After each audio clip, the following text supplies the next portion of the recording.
EPF government मुर्दाबाद, EPF government मुर्दाबाद, EPF government मुर्दाबाद। हमारा प्रोविडेंट फंड रिलीज करो, रिलीज करो, हमारा प्रोविडेंट फंड रिलीज करो, रिलीज करो, हमारा प्रोविडेंट फंड रिलीज करो, रिलीज करो।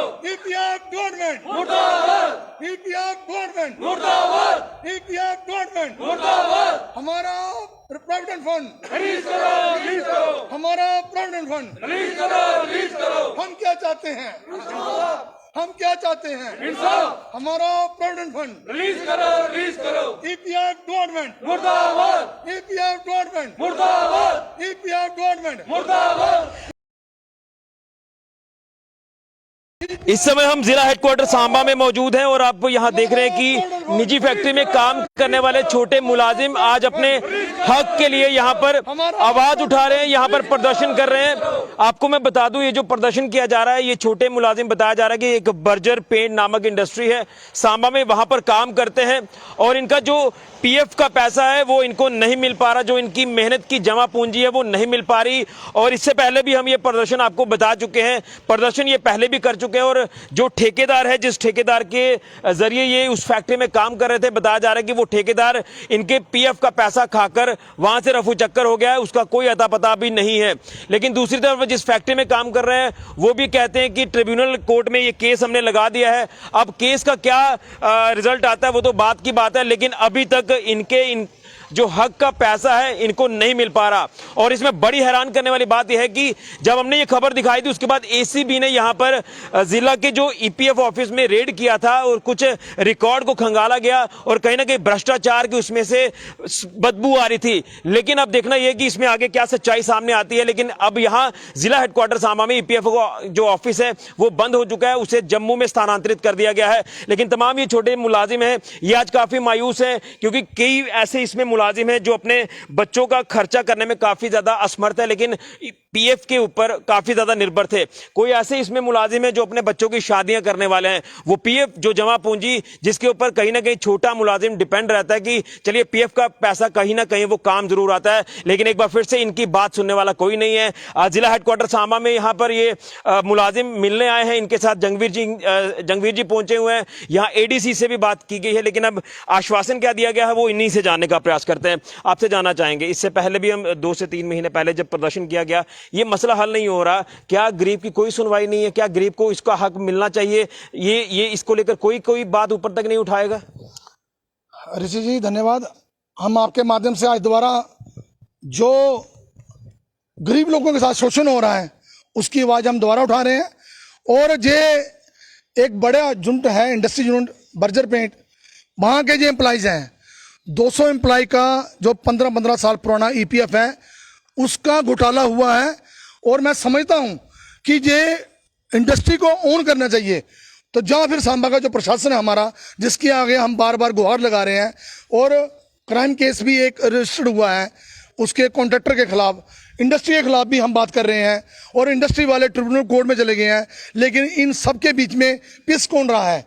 वो गरीब जो 15, 16, 17 साल से एक इंडस्ट्री में अपनी 10-12 घंटे की ड्यूटी में खून पसीना निकाल कर वो कंपनी को सींच रहा है, और लेकिन बाद में उसके हाथ में क्या आता है? घोटाला। इनकी जमा पूंजी किसी का 1 लाख बनता था, किसी का 2 लाख बनता था, वो सब का सब, वो सारा का सारा समझ लो कि वो घोटाले में वो जो ठेकेदार था वो खा गया। लेकिन अब इनका कौन है जो इनकी बात उठाएगा? मैं सांबा प्रशासन से यही गुहार लगाने आया था कि उस ईपीएफ जो इनका प्रोविडेंट फंड था, उस फंड से इन्होंने, किसी ने अपना कोई 2 कमरे छत डालना था, किसी ने अपनी गरीब बेटी की शादी करनी थी, किसी ने अपने बच्चे को कहीं हायर एजुकेशन में पढ़ाना था।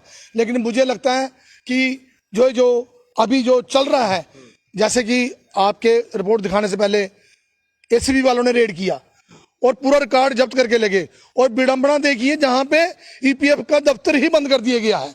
ये हमारे सांबा वालों के लिए एक बहुत ही, मैं समझता हूं, एक बदहाली वाली बात है कि जो घोटाला हुआ है उसके हम शिकायत कर रहे हैं, लेकिन उन्होंने दफ्तर ही बंद कर दिया है।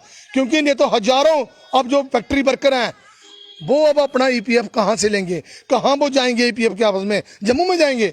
मुझे लगता है इस ईपीएफ ऑफिस को दोबारा से रिन्यूअल करके, इसको रिलायबल करके, इसको जल्दी से जल्दी फंक्शन में लाया जाए। और जो कल्पिट है, चाहे जहाँ के कोई ऑफिसर हैं, चाहे कोई कॉन्ट्रैक्टर है, चाहे इंडस्ट्री के लोग हैं, उनको उनके इंजाम तक पहुंचाया जाए। लेकिन मुझे लगता है कि शायद इनको कहीं ना कहीं गुमराह किया गया है। ये जो छोटे तबके के मुलाजिम है जो फैक्ट्री में काम करते थे, अगर ईपीएफ को ऑनलाइन कर दिया गया है, लेकिन उसके बाद भी इनको बेवकूफ़ बनाया जा रहा था कि आपका पीएफ जो वो जमा किया जा रहा, लेकिन शायद कुछ जाली रिसिप्ट बुक जो है वो छुपवाई गई थी और इनको ये दिखाया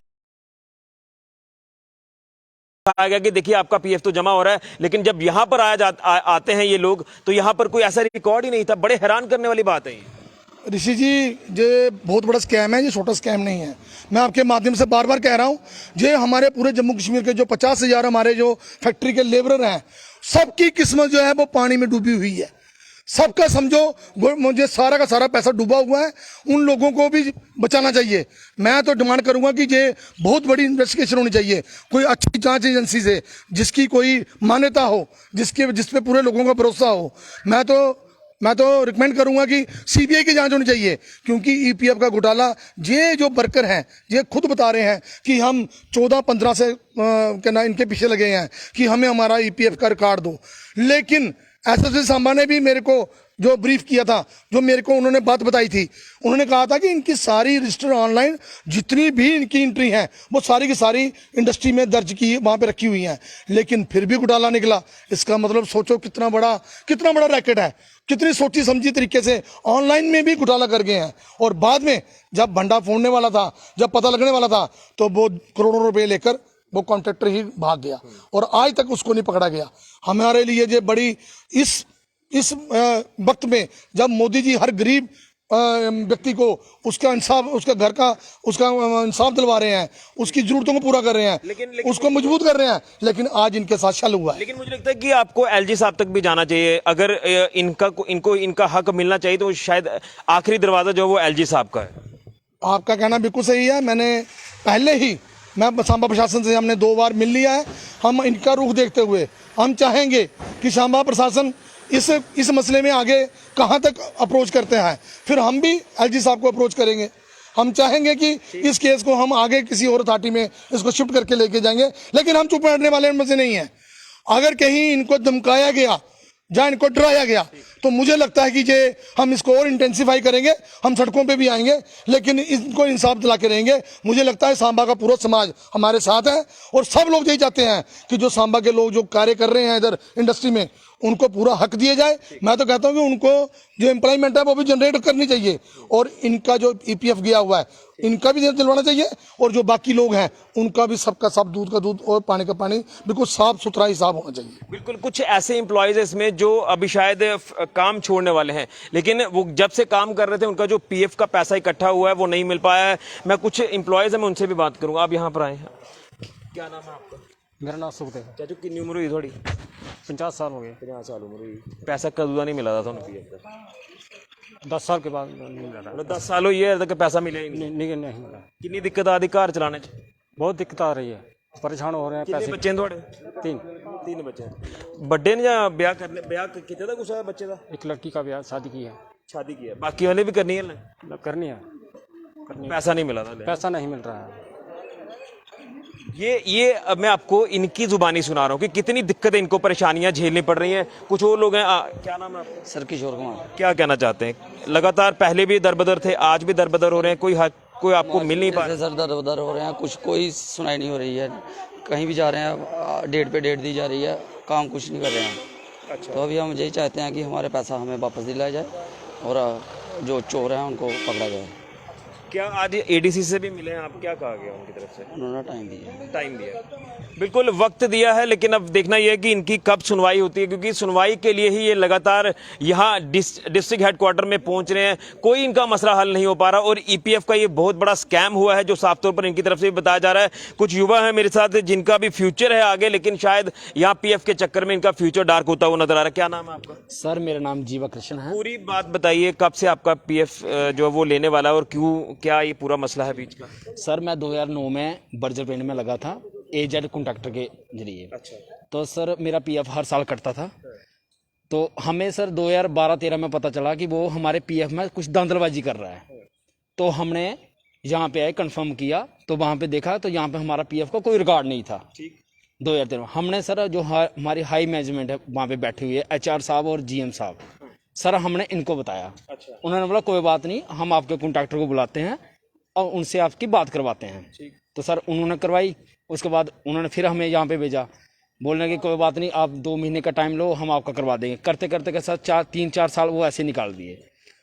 फिर हमारे जो जनरल मैनेजर साहब है उन्होंने हमें बोला कि मैं यहाँ पे बैठा हूँ, तुम्हारा पीएफ मैंने देना है, तुम लोग टेंशन मत लो, मैं यहाँ पे बैठा हूँ। सर जब हम लोग थोड़ा मीडिया में गए अभी, तो वो हमारा कॉन्ट्रैक्टर सर भाग गया। अभी सर जो हमारा जनरल मैनेजर साहब हैं वो हमें बोलते हैं कि आपका कॉन्ट्रैक्टर भाग गया है, आपका जो केस है वो लगा है ट्यूमर के कोर्ट में, ट्रिब्यूनल कोर्ट में लगा हुआ है। वो जैसा हमें बोलेंगे हम वैसा करेंगे। सर ये हमें बोलता है कि आपका कॉन्ट्रैक्टर भाग गया। सर कॉन्ट्रैक्टर वो हमारे लिए था, लेकिन कंपनी के लिए वो कंपनी का एक मुलाजिम था। इनके मुलाजिम ने हमारे साथ गलत किया है। और सर रूल के हिसाब से सर जो भी पीएफ की जो जिम्मेवारी होती है वो ओनली फॉर प्रिंसिपल की होती है, वो प्रिंसिपल की होती है, लेकिन कंपनी बोलती नहीं, वो पूरी जिम्मेवारी कॉन्ट्रैक्टर की थी। तो सर आप बताइए हम कहाँ जाए। सर 6 महीने के बाद मेरी शादी है, मैं कहाँ से शादी करूँगा सर। सर इतने परेशान हो गए हम, 6 महीने से हम भाग रहे हैं, तो क्या करेंगे सर, किसके पास जाएं। मैडम के पास भी है, दफ्तर भी बंद कर दिया पीएफ का। अभी सर देखो दफ्तर भी बंद कर दिया। अगर हमें जाना पड़े तो हमें जम्मू में जाना पड़ेगा। अभी किराया भी लगता है सर, गरीब लोग हैं सर, कहाँ से करेंगे इतना। हम कंपनी में नाइट ड्यूटी करते हैं, फिर हम जाएंगे, जहाँ होता तो चलो हम चले जाते, आधे घंटे में 2 घंटे में हम वापिस चले जाते। जम्मू में जाएंगे सर पूरा दिन वेस्ट हो जाता है। तो देखो सर क्या डिमांड है प्रशासन से आपकी? सर हमारी डिमांड यही है कि जो हमारा पीएफ है वो उसको रिलीज किया जाए। चलिए पीएफ को रिलीज किया जाए, यही एक डिमांड है। और साफ तौर पर इस युवा ने भी बताया कि 6 महीने के बाद शादी है। मैं आपको वही बता रहा हूं कि पीएफ जो कि जमा पूंजी है, बाद में यही इंसान सोचता है कि चलिए वो पीएफ का पैसा कहीं काम आ जाएगा, उसके ऊपर निर्भर रहता है इंसान। लेकिन इनके साथ जो धोखा हुआ है, जो फ्रॉड हुआ है, इसका आखिर कौन जिम्मेदार है? फैक्ट्री वाले कहते हैं कि ठेकेदार से पूछिए, ठेकेदार भाग चुका है। और कहीं ना कहीं ठेकेदार का लिंक तो फैक्ट्री के साथ होता ही होता है। अब फैक्ट्री कहती है कि हमने ट्रिब्यूनल कोर्ट में केस किया हुआ है, केस का रिजल्ट कब आता है, कब तक ये दरबदर होते रहेंगे, इनको कब इनका हक मिलेगा, ये एक चिंता की बात है। लेकिन इनमें से जो मुलाजिम, इनके चेहरे देखकर आप अंदाजा लगा सकते हैं कि कितने मायूस है। हर कोई चाहता है कि ये इनका हक इनको मिल जाता, तो कहीं ना कहीं ये पैसा घर पे काम आता, बच्चों की पढ़ाई के लिए, बच्चों की शादियां इन्होंने कईयों ने करनी है, घर के 100 काम होते हैं, यानी दुख सुख में ये पैसा काम आता है। लेकिन शायद इनको इनका हक नहीं मिल पा रहा। और ये प्रदर्शन जो पहले किए जा रहे थे 2 से 3 महीने पहले, एक बार फिर से ये प्रदर्शन दोबारा से इनकी तरफ से एक्टिवेट किए गए हैं, क्योंकि इनको इनका इंसाफ नहीं मिल पा रहा, इनको हक नहीं मिल पा रहा। लेकिन बड़ी हैरानगी की बात है कि यहां से ईपीएफ का ऑफिस भी बंद कर दिया, उसे जम्मू में शिफ्ट किया गया है। एसीबी ने रेड यहां पर किया था, क्योंकि शिकायतें लगातार मिल रही थी कि कोई यहां पर भ्रष्टाचार का बोलबाला है इस ईपीएफ विभाग में। लेकिन अब देखना यह है कि इनको इनका हक कितनी जल्दी मिलता है। डीसी मैडम तक ये बात रखी गई है, एलजी साहब तक भी ये जाएंगे, लेकिन आखिर कब इनकी सुनवाई होगी, कब इनको इनका हक मिलेगा, ये एक देखने वाली बात है। उम्मीद यही करेंगे कि इनको जल्दी से जल्दी इनका हक मिले, ताकि ये भी अपनी जिंदगी खुशहाल तरीके से बिता पाएं। क्योंकि मैं यही कहूंगा कि गरीब की वाकई में कोई सुनवाई नहीं है। जितने मर्जी आप चक्कर काट लीजिए अलग अलग दफ्तरों के, लेकिन गरीब को आखिर पिसना पड़ता है। ये पिस रहे हैं, इनकी दिहाड़ियां टूट रही हैं।